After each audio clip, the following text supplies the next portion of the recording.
जोंथ' बे जों हाबाफारिखौनो लानाया सनितपुर जिल्लायावहाय जों लादों सेन्ट्रेलनि प्रग्राम। खामानिया गासैबो जाजोब्बाय, 10% दङ, 10%ल'सै खामानिया, बाखि गासै खामानियानो जाजोबनाय जाबाय। आरो लोगोसे आं बेखौनो आसा खालामो दे गासिबो रायजोफोरा लैहोर लैहोर फैनानै जोंखौ मदद आरो हेफाजाब होफैयो, आं बेखौनो बुंगोन। जों हाबाफारि बायदियैहाय जों मर्निंआवहाय फ्लेग हस्टिं दङ जोंना, ओमफ्राय मुंख्लंफोरखौ मान बावनाय, ओमफ्राय जोंना 1टानिफ्राय प्रग्रामा जागोन, ओमफ्राय 12टायाव जोंना जानाय, रायजोफोरनि थाखाय ओंखाम बोथिसे गासैबो जमायैनो बोथिसे जानो होननानै लाहार फाहार खालामनाय जादों। आं बेखौनो खावलायोदि जे खावलायगोन बेखौनो आङो खावलायगोन दि रायजोफोरखौ गासिबो धोरोम बा एगेन्स्टखौ सानालासिनो गासिबो रायजोफ्रा फैनानै ज' हेफाजाब होफैबा जों जोबोद गोजोननाय मोनगोन। बे दङ निस्सय जोंनि बे जायगानिनो मुंख्लं देरहासार कालचार प्रग्राम जों लादों, आफादनि बिथाङा मुंख्लं जालांबाय, बिनि मुङैनो जोङो कालचार प्रग्राम लादों।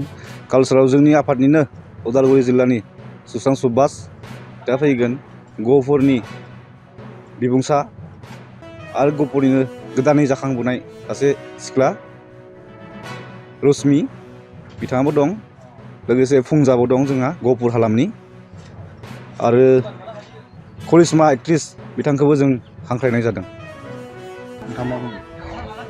गोदान बोसोरनि गासैखौबो जोंनि आफादनि जानानै गासैनिबो हामलायनाय जासिहरबाय। लोगोसे जोङो बैसागु खुङो, आफादाबो एबारबो खुंगोन जोङो सारिदर हालामाव, एबारबो जोङो नैथि खेब जागोन, एबार जों खुंगोन बैसागुखौ गाजा गोमजायै।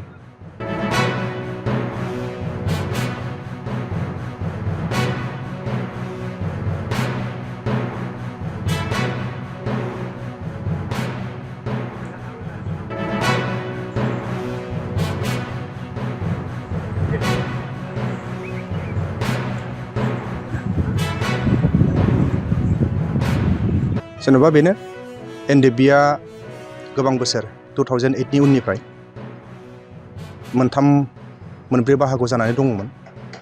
नाथाय एन.ड.आ सुक्ति जाखांनायनि उनाव गोबां खामानि मावनो गोनां दंबावो, जेरैबायदि हारि थामोन्था रैखाथिनि जि जौगानाय खामानि, बे खामानिखौ जोंहा गोबां मावनो गोनां दङ। दा बेफोर गासै मावनो गोनां खामानिफोर थानायनि थाखाय जोङो थांनाय 2022 सननि अक्ट'बरनि 21 तारिखआव जोङो गासै गावलायनानै बा फेक्सन हिसाबै थानाय गासै एन.ड.फ्रा खौसेयै इउनाइटेड फराम अफ एक्स एन.ड. आफादखौ जोङो दाफुंनानै लानो हाबाय। दा बिनि असिलाखौ लानानैनो जे जोङो एन.ड.फ्रा खौसेयै जामारबाय, आरो खौसे जानानै जोङो जोंनि मावलांनो गोनां जि खामानिफोर आद्रा जानानै दङ, बे खामानिफोरखौ जोङो मावफुंलांनो आरो मावलांनो थाखाय जोङो नैबे खौसेयै लोगो हमलायनाय जि हाबाफारि, बे हाबाफारिखौ जोङो गिबि खेब हिसाबै नैबे फैगौ 2 एप्रिल 2023 मायथाइयाव जों लानाय जादों। थावनिया बियो राङापारा ओनसोलनि सिङाव थानाय सनितपुर जिल्ला, अनसुमै एम.इ. High school. ओरैनो जोङो चिफ गेस्ट हिसाबै मिनिस्टार सारखौ जों लानाय जादोंमोन, नाथाय मिनिस्टार सारा गावनि देहानि उसुबिदानि थाखाय बे सारा जोंनि बे मिटिंआव एटेन्ड जानो हानाय नंला। नाथाय बिनि गेजेराव जोंहा ओरैहाय प्रसान्त बर' साहित्य सभानि भाइस प्रेसिडेन्ट बिथां सारा जोंनि बे मेलाव मैखोम चिफ गेस्ट हिसाबै बाहागो लागोन। आरो बेजों लोगोसे जोंनिनो आगुनि एन.ड.नि जेनेरेल सेक्रेटारि अरखां दाबखा अर्थात अमरेन्द्र ब्रह्म सारा बे मेलाव बाहागो लागोन। दा बेनो जोंनि हारिनि गेजेराव ड्राग्स एडिक्टेड बारा जाबाय, उन्दै चाइल्ड मेरिज बेफोरो गोबां जालांनो हमदों।